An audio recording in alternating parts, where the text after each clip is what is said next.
అందరికీ నమస్కారం. నా పేరు నాగఫణీంద్ర. నేను విజయవాడ ఆంధ్రప్రదేశ్ నుంచి వచ్చి ఉన్నాను. నేను ఐసీటీ డిపార్ట్మెంట్ మార్వాడి యూనివర్సిటీలో చదువుతున్నాను. ఇక్కడ నేను ఐసీటీ చూస్ చేయడానికి కారణం 2 డొమైన్స్ ఉంటాయి, హార్డ్వేర్ మరియు సాఫ్ట్వేర్. హార్డ్వేర్లో VLSI అండ్ ఎంబెడెడ్, సాఫ్ట్వేర్లో యాప్ డిజైనింగ్, గేమ్ డిజైనింగ్ లాంటి డొమైన్స్లోకి వెళ్ళవచ్చు. ఇక్కడ highest package 12 lakhs and average package 5 lakhs. And ఇక్కడ టీచింగ్ వచ్చేసరికి మనకి ప్రాజెక్ట్ బేస్డ్ లెర్నింగ్. ప్రతి ఇయర్ మనం 4-5 ప్రాజెక్ట్స్ చేస్తాం. సెమిస్టర్కి 2-3 ప్రాజెక్ట్స్ కంపల్సరీ చేయాలి. ఇక్కడ ఈవెంట్స్ మనకి కాన్ఫిడెన్స్ అండ్ ఫ్లోలిక్ జరుగుతూ ఉంటాయి.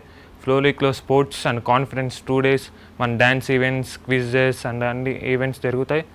మనం ఇక్కడ ఫ్యాకల్టీ వచ్చేసరికి అందరూ PhD చేసి ఉన్నవాళ్ళు. మనకి ఏ డౌట్ ఉన్నా వాళ్ళకి ఎప్పుడు కావాలంటే అప్పుడు మనం వాట్సాప్లో మెసేజ్ డ్రాప్ చేస్తే వాళ్ళు మనకు రెస్పాండ్ అవుతారు. Thank you. See you at Marwadi university.